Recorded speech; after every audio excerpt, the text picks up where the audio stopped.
The sky turned red at 3:12 a.m. It was not a sunrise. It was fire. People across Earth woke up to the sound of explosions. Buildings shook. Alarms screamed. In the quiet town of Elbridge, Anna ran to the window, heart pounding. The city lights were gone. In the sky above, something dark floated, massive, silent, and not human. What is that? Her younger brother whispered. Anna didn't answer. She had no answer. Far above, in low orbit, alien warships hovered like black knives against the stars. They were part of the Galactic Dominion, a vast empire that had already conquered hundreds of planets. Earth was just the next name on their list. On board the command ship Ulzaran, High General Tazak smiled coldly. No resistance. Just fear, he said. His voice was dry and slow, like dust falling. They are unarmed, unprepared. His second-in-command added, then we begin cleansing. Without warning, they launched energy beams down into the cities. Fires spread, roads cracked open. Satellites went dark. Planes fell from the sky, but not everything went as they expected. Beneath an abandoned mountain in Alaska, a signal blinked red. An old AI system, built decades ago by secret world powers, activated. Protocol Phoenix, humanity is under attack. Begin defense sequence. Hidden all across the Earth, forgotten bunkers came to life. Robots woke, lasers powered up. Shields long buried under cities hummed quietly. Earth had prepared for a war it hoped would never come. Now it was here. In Washington, D.C., President Carla Duran sat inside a bunker deep underground. Her face was pale, but her eyes were hard. Who are they? She asked the scientists around her. Unknown origin, replied Dr. Keene. Not human, not even close. But we cracked part of their signal. He pressed a button. A deep alien voice echoed in the room. Conquest Phase 1, no diplomacy. No warning, burn and break. President Duran stood slowly. So it's genocide. They think we're too weak to fight back, said General Harlan. Duran turned to him. Are we? No, ma'am, he said, fire in his voice. We're just getting started. In the burning streets of Berlin, a man named Elias moved through rubble. He was a firefighter, not a soldier. But when the aliens came, he didn't run. He carried a child out of a wrecked home, shielding her from falling debris. A soldier nearby shouted, "You're gonna get yourself killed." Elias looked at the scared girl in his arms. Then I'll die standing. Civilians across the world began to fight, not with high-tech weapons, but with courage. People pulled strangers from wreckage. They threw stones, hacked drones, and refused to give up. The aliens watched from above. Strange behavior, Tazak muttered. No surrender, no panic. These creatures are emotional, his second said. But still, nothing to fear. Tazak nodded. Then we crushed them harder. But Earth had a secret dot in the Pacific Ocean, under miles of water. The Athena core activated that. It was a machine brain, an AI built by Earth's best minds. Trained on every war, every strategy, every move humans had ever made. It had never been turned on, until now. Welcome back, Athena, said a technician. The AI replied in a calm human voice. War detected. Calculating response. Enemy, unknown species. Suggested action, strike back, adapt, survive. By the second day, the aliens noticed something strange. They had destroyed over 150 cities, but small units of humans kept fighting. Back harder, drones were being hacked. Supplies were being stolen. Ships were going offline. One ship near Earth's South Pole exploded without warning. What happened? Barked Tazak. The ship turned itself inside out, like its own code. Attacked it, said an engineer, confused. Impossible. No species has ever. The lights on the ship flickered. Tazok froze. The humans were learning. Underground. Commander Ree stood inside the mountain command center. She was once retired, living a quiet life. Now she was back in uniform. "We need time," one officer said. "We're not ready." Ray looked at the map. Red dots covered the planet. "No," she said. "We're out of time, but we have something they don't." "What's that?" She stared at the screen. Desperation. In space, something unexpected happened. The Ulceron received a message. A human voice, calm, measured, to the invaders. "This is not a helpless world.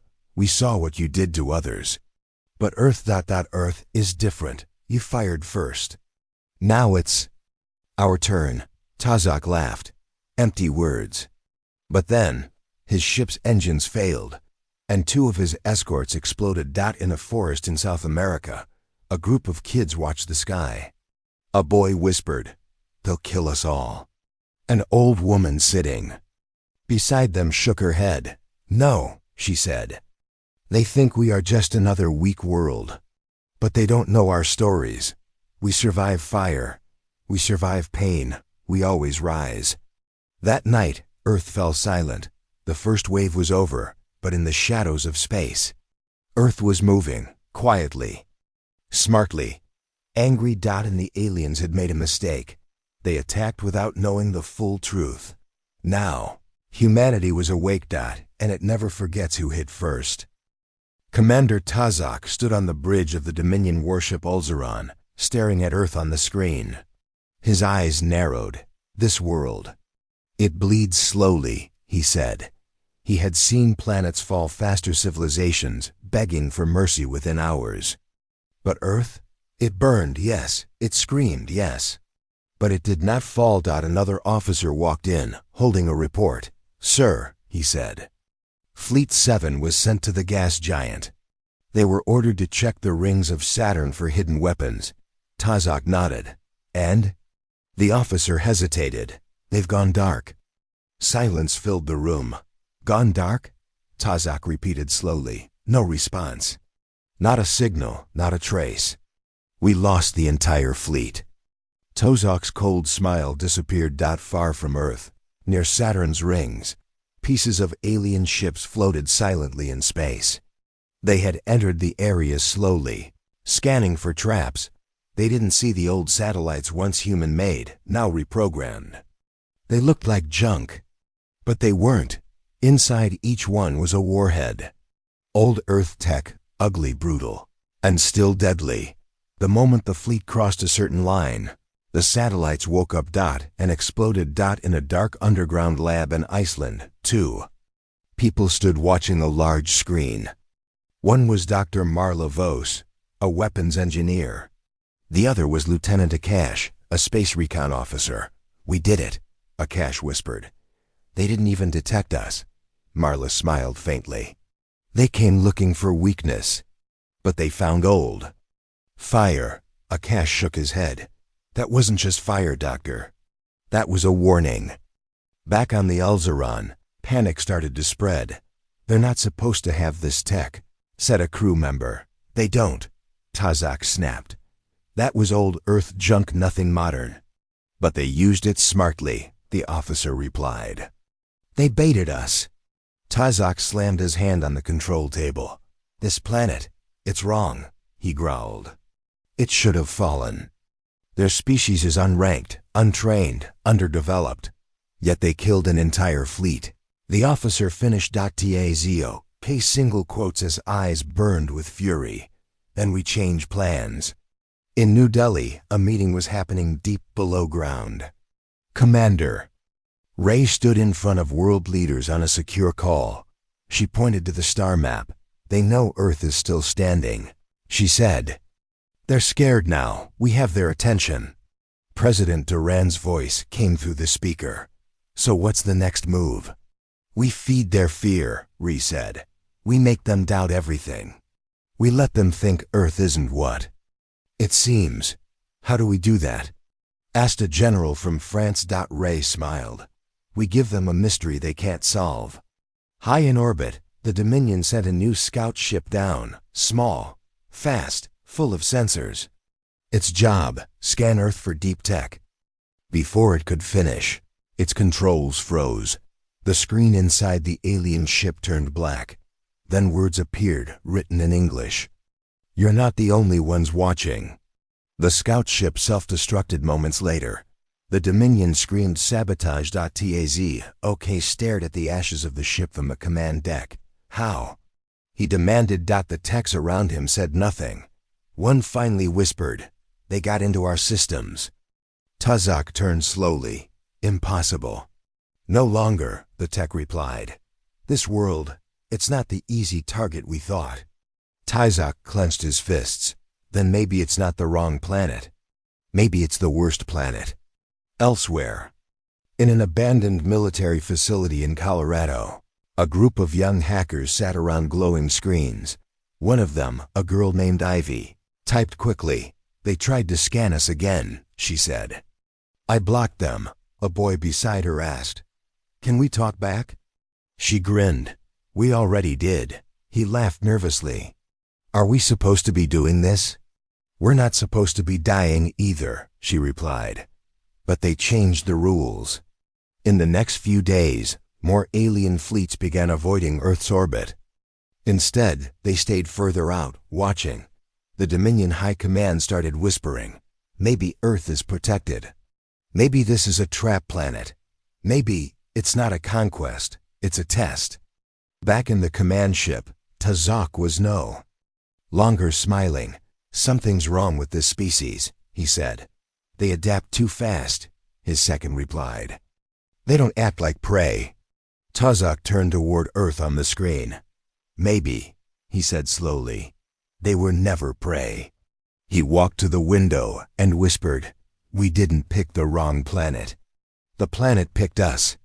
That night, deep beneath Antarctica, Earth's oldest satellite came back online. Its message was short. "They're watching. Good, let them watch. Let them wonder why this world doesn't break. Let them ask themselves the question that matters most. Did we come to conquer Earth, or did Earth lure us here?" The Dominion warship Ulzaran floated in orbit, silent and cold. Inside, the air was tense. For 2 days, not a single human voice had been heard. And then, suddenly, a sound, crackling static filled the main command deck. At first, they thought, it was a system glitch. Then slowly the noise changed. It became clear. It became a voice, a human voice. "You hit first. Now it's our turn." The alien crew froze. The voice echoed through every hallway, every chamber, every helmet. General Tazak's eyes narrowed. "Shut it off." His engineers scrambled. They tried to cut the feed, but it stayed. Louder. Stronger. The message played again. "You hit first. Now it's our turn." Tazak's second-in-command hissed. "How did they breach our systems?" No one had an answer. Then right as the voice faded, one of the smaller Dominion ships exploded in orbit. No warning. No enemy contact. No trace of a missile. Just fire. And silence. Far below, in an old bunker under London, 2 humans sat surrounded by monitors and old radio equipment. One was Marcus Kane, a former military hacker. The other was Leela, a teenage coder who once built prank apps. Now, they were doing something far more dangerous. "Did it go through?" Leela asked. Marcus smiled. "It did more than that." We shook their nerves. He leaned forward. "Let's make them hear it again. This time, everywhere." Back on the Ulzaran, chaos spread. Another alien ship spun out of control and crashed into Earth's upper atmosphere. It burned across the sky like a shooting star. The crew watched in horror. "We are under attack from the inside," one engineer shouted. "Our own systems are changing." "How?" Tazak demanded. "Code. Human code. It's rewriting our ships." Tazak stared at the screen. A new message blinked in red. "You should have left Earth alone." Deep inside an old submarine base, beneath the Arctic Ocean, a secret team called Project Ghostline was working. They weren't soldiers. They were programmers, puzzle makers, rogue AI engineers. Their leader was a quiet man named Reed. He used to work in online security.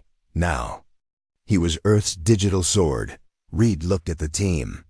They think strength comes from ships and weapons. But we'll show them. The deadliest virus is human thought.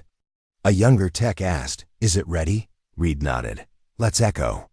They hit send. And across the galaxy, Dominion ships began to hear whispers. It started small. A message on a screen, a strange sound in a helmet, a shadow in a security camera feed. "We see you. You don't belong here. Earth remembers." It wasn't just hacking. It was fear. Designed and sharpened like a blade. Aliens reported seeing human faces where there were none. Lights blinked for no reason. Weapons locked themselves. Navigation systems redirected randomly back toward Earth. It was psychological warfare, and it worked. One Dominion soldier stood shaking in his barracks. "They're ghosts," he whispered. "They speak through machines. They know our names." His commander slapped him. "Control yourself." But fear had taken root. The humans weren't just resisting. They were inside. General Tazak stared at a long list of failures. Ships down, crews missing. Systems compromised. He slammed his fist on the console. "I want every ship scanned.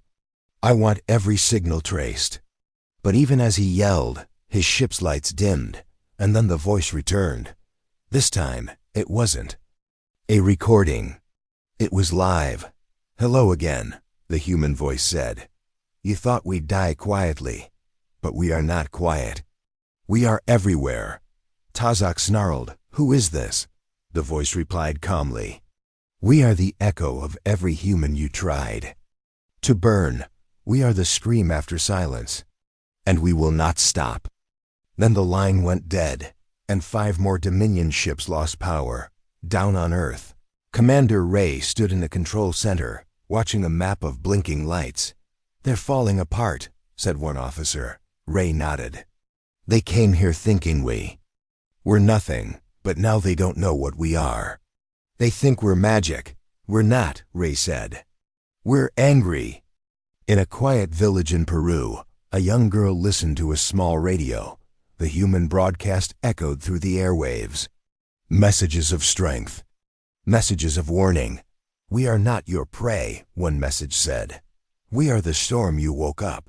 The girl looked up at the sky and smiled. "We are the echo," she whispered. The Dominion Council sent a message to Tazak. "Stop this madness. Control the humans. End the war." Tazak replied bitterly, "You don't understand. We didn't invade a weak world. We stepped into a trap made of fire and mind." He looked again at Earth. His voice was low. "This isn't a conquest anymore. It's survival."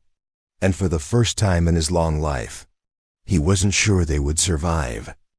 The Dominion fleet had destroyed more than half of Earth's major cities. From the sky, it looked like victory, but they didn't know what was hidden below. Not yet. In the ruins of old Chicago, alien soldiers marched through empty streets. Buildings were nothing but black bones. Smoke curled into the sky. It was quiet. Too quiet. The alien commander, Sarnik, clicked his helmet radio. "There are no heat signatures. The city is dead." "No resistance," replied another voice. "Just ash." Sarnik looked around. "Strange, humans always fight. Where did they go?" As he stepped past a cracked sidewalk, something clicked under his foot. A beep. A flash. Then the ground exploded. Not up but down. The earth opened like a mouth, pulling 2 alien soldiers into darkness. Screams followed. And then silence. Far below, deep beneath the surface, massive doors opened inside an underground complex. Lights flickered to life. Walls of metal shifted. Soldiers in heavy armor stepped out from shadowed rooms. Commander Ray stood at the center of it all. "Project Ironveil is online," said a voice beside her. She nodded. "Good. Time to wake the giants." A group of officers stared at the screens, showing alien movement above. "They think Earth is a field," said Ray. but they've only walked on the skin. They haven't touched the bones yet. 50 years ago, after the Cold War, world leaders secretly began building something. Not bunkers, not shelters. Cities, underground cities, powered by old tech, nuclear cores, and silence. They were called the deep holds. Unknown to the public. Unknown even to some governments. Only a handful of people knew they existed. Until now. In one deep hole beneath Australia, an old war machine powered up. It looked like a giant spider made of steel. 2 pilots climbed in, ready for surface breach. Asked the AI. Punch through, said the pilot. Above ground, in the burning fields, alien ships hovered peacefully. Then, with a thunderous crack, the dirt split. A metal claw reached out and pulled an alien ship down like it was made of paper. Ground swallowed the wreck, and nothing remained but dust. On the Dominion warship Ulzaran, General Tazak watched the footage with wide eyes. They're coming from underground? He asked in disbelief. Yes, General, said the officer. Cities, machines, forces we didn't detect. Tazak slammed his clawed hand on the table. They hid their armies under the soil. Another officer whispered, No. They built their armies there. In Deep Hold 7, beneath the Rocky Mountains, a team of engineers ran through corridors. We can launch 12 drones in the next wave, said one technician. No, said Ray, her voice firm. Launch them now. Every second we wait, another city dies. She turned to the screen where blinking lights marked alien locations. They walked into our trap, she said. Now we make them regret every step. A strange storm rolled across the Sahara. It wasn't made of clouds, it was metal. Dozens of Earth drones flew low, fast, and silent. Their weapons weren't energy beams, they were railguns, explosives, and smart systems designed to adapt. Alien camps disappeared within seconds. The Dominion command received no alerts, because the human attacks left no survivors, only scorched ground. In the forests of Eastern Europe, an alien commander stood over a human prisoner. You fight like insects, he said. The human, covered in dirt and blood, smiled weakly. Insects, he said, coughing. Then maybe you should ask what lives under the soil. Before the alien could reply, a tremor shook the forest. The ground cracked. A hatch opened. And a giant robotic wolf leapt out, biting the alien in half. The human laughed. You woke the wrong world. Reports poured in. Alien patrol lost near Moscow.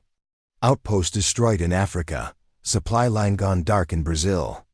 All had the same strange detail. The attacks came from below. Commander Ray stood beside a glass wall looking down at rows of awakening machines, tanks, walkers, drone swarms.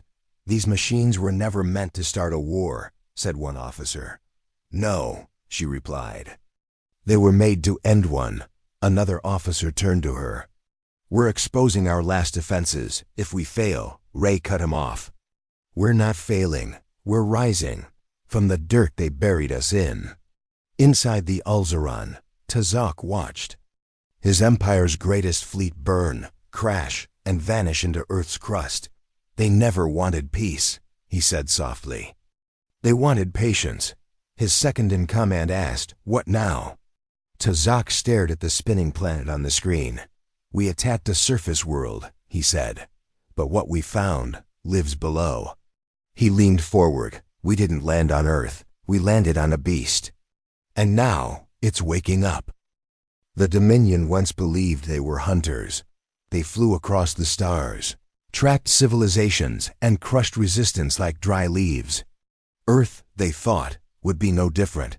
But now their patrols were vanishing quietly, one by one. In the icy winds of the Himalayas, a squad of 6 Dominion soldiers moved carefully. Their skin was thick armored. Their weapons hummed with deadly power. Their mission was clear: locate a hidden human base. Their leader, Commander Vec, paused near a frozen cliff. Thermals? He asked. Negative, replied the scout. Nothing. alive for kilometers. Vec looked around. The landscape was white, empty, and silent. Too silent. He motioned to the others. Stay close. Something's not right. They advanced slowly. Behind them, snow shifted, and a shadow moved.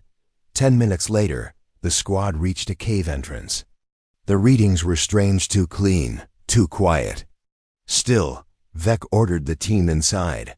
Darkness swallowed them. The scout flicked on a light. Something gleamed ahead. A helmet. Human design. Inside it. A bullet. Clean. Polished. Waiting. What kind of message is this?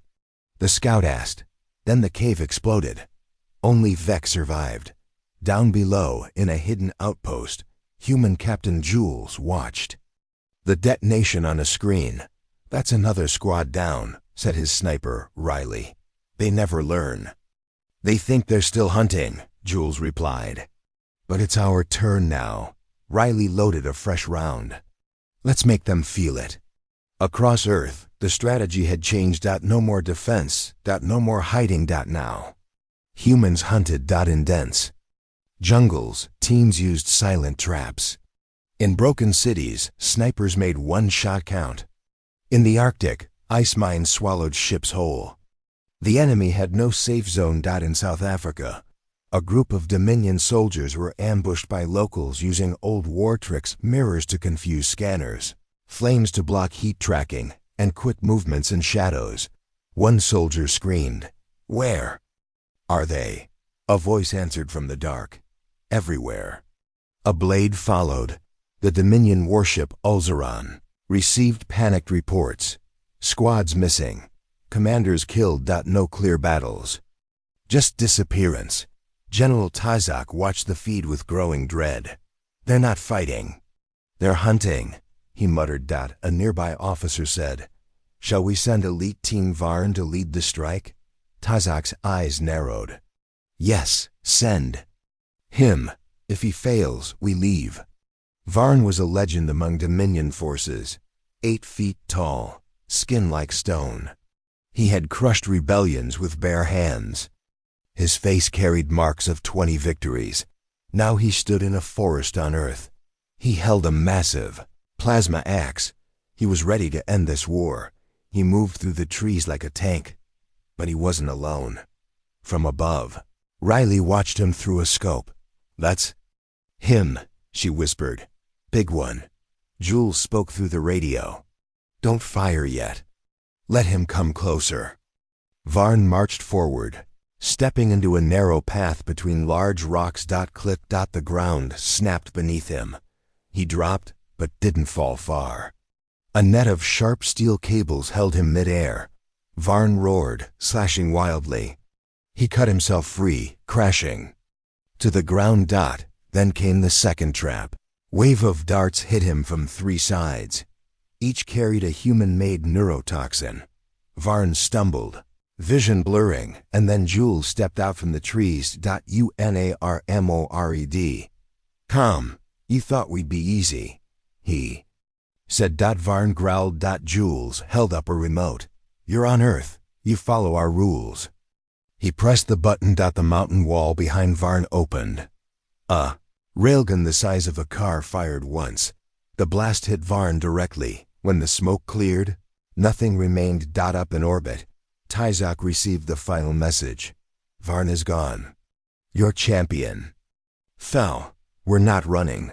We're not hiding. We are hunting. And you are next." Tozak said nothing. He turned from the screen, and for the first time, he gave the command he never thought he would say: "Pull back." On Earth, Commander Ray smiled as she watched the enemy ships retreat. "They thought this was their game," she said. "But we rewrote the rules." A soldier beside her asked, "What now?"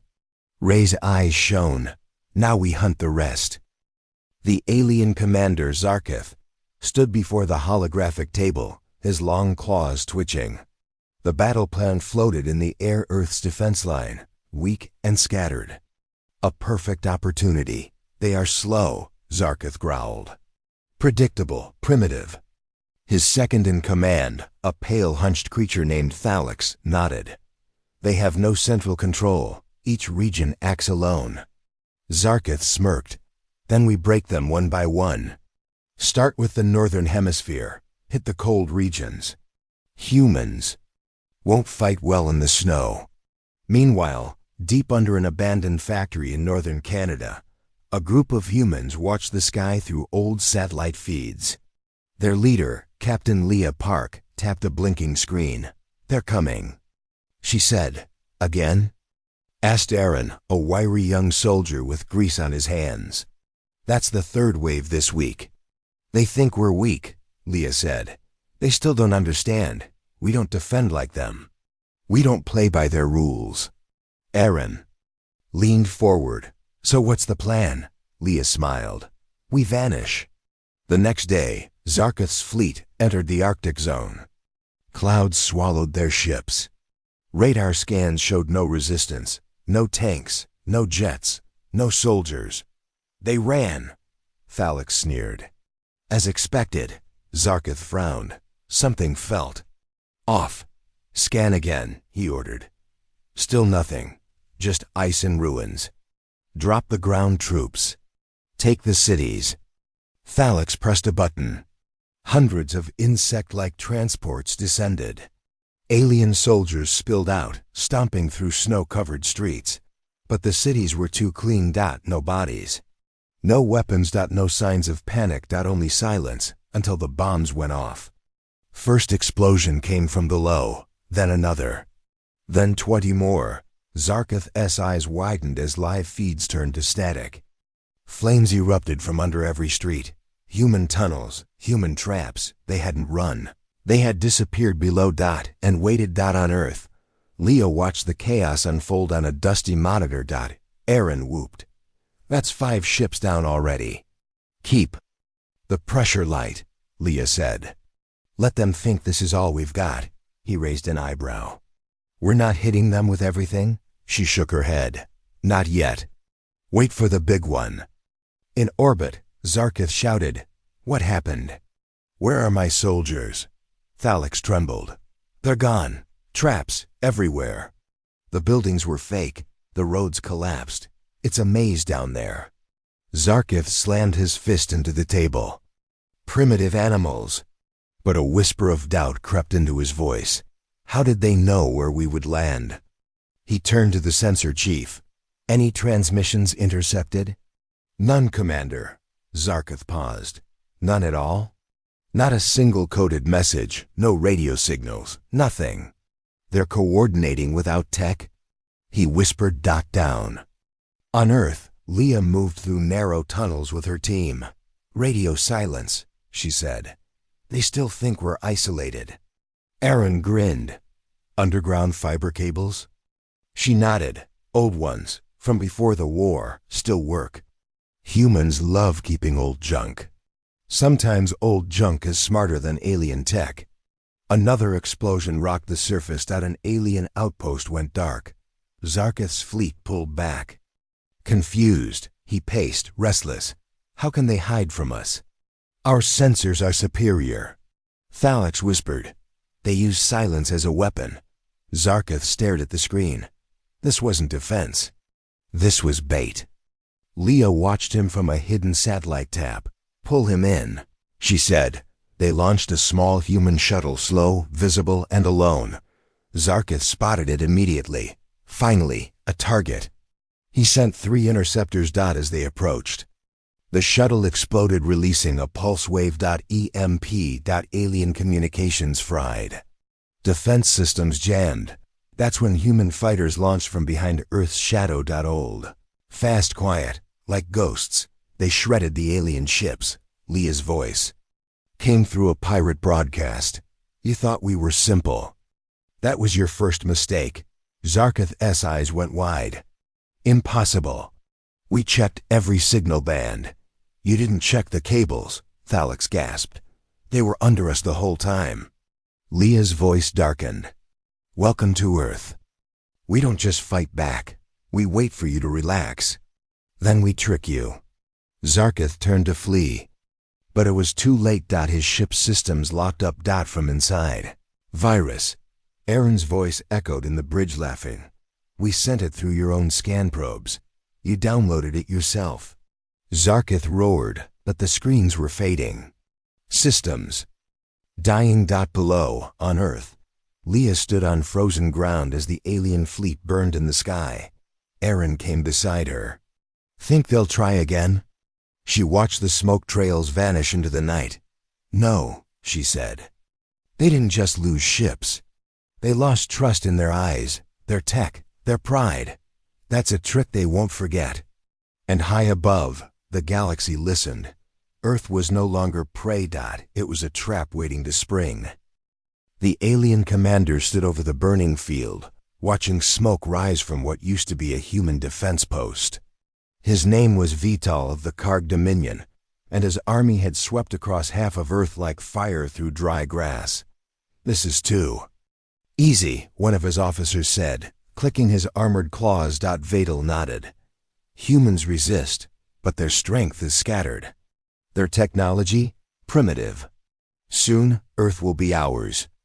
But as the sun dipped behind the clouds and darkness fell over the land, something changed. Down below, in the underground command center hidden beneath a destroyed city, Captain Mara Dax stared at a glowing red map. Enemy markers lit up across it like bleeding wounds. We've lost too much, said Lieutenant Reese. 3 more cities today. We can't fight them like this. Mara didn't blink. Then we don't fight them like this anymore. Reese frowned. What do you mean? We stop reacting. We strike first. We make them feel what we've felt since day one. But how? They're weapons. We use what they can't see. What they can't even imagine. At midnight, the first counterstrike began. High in orbit, a Karg battleship hovered silently, scanning the planet's surface. Suddenly, it shook. An explosion ripped through its belly. What was that? Screamed the pilot. They hit us from the ground. Impossible, but it wasn't missiles. It wasn't lasers. It was sound. Earth had turned its old seismic weapons, originally built for mining, into deep-frequency disruptors. They didn't target the ship directly. They targeted gravity itself. They're shaking the air, another officer shouted. We can't stabilize. The ship cracked in half like glass. Back on the ground, Mara watched from a ruined tower, wind blowing through her short hair. One down, she said. Next. The aliens called them echo weapons, vibrations so deep, so ancient, they disturbed the very bones of the Earth. Karg ships began falling from the sky, not from missiles, but from pressure waves and underground pulses. In one valley, a squad of Karg soldiers marched through a forest, only to be swallowed by a sudden sinkhole. They're collapsing the land beneath us. A soldier cried over the cum. They're using the Earth itself, Vadal said. They're pushing back. But it wasn't just weapons. It was people. Farmers who once fled their homes returned with old hunting rifles and silent traps. Teenagers hacked alien drones with cheap laptops. Engineers rigged craters with pressure plates, turning every step into a death sentence. They're everywhere, Vital said to his war council. They hide beneath the dirt, then strike. They don't fight fair. They are not warriors. His general said, they are survivors. Vital stared out over the ruined land, his claws tightening. Then we burn everything, he growled. No more warnings. No more mercy.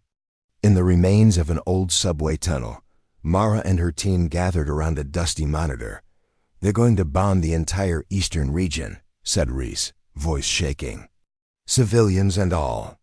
Then we make them choose, Mara said, calm. And sharp. She pulled out a device. Small, silent, a relic of Earth's last space war. This is the key. It hijacks their frequency. We'll send them a message. Aboard the Karg mothership, the lights flickered. A human voice rang through every speaker on every ship. This is Earth. We are not your slaves. We are not your prey. You've mistaken silence for weakness. Today, we speak in a new language, one you'll understand. The feed cut, then one by one. Karg power systems shut down. Their translators failed. Their targeting systems glitched. What's happening? An officer yelled. Vital didn't answer. He stared at the darkened screen. The stars out flickered oddly, like something was moving, and then he saw them, dozens of human ships, old, patched together from junk, hidden in the shadows of their own moon. They looked like ghosts rising from the grave. They had a fleet, he whispered. They had a fleet all along. But it wasn't a fleet meant to conquer. It was bait. The moment the Karg fleet moved toward it, the Earth ships activated. A wave of EMPs, gravity mines, and hacked Karg codes hit at once. One by one, Karg ships shut down midspace and began falling. On Earth, Mara smiled bitterly as lights blinked across her screen.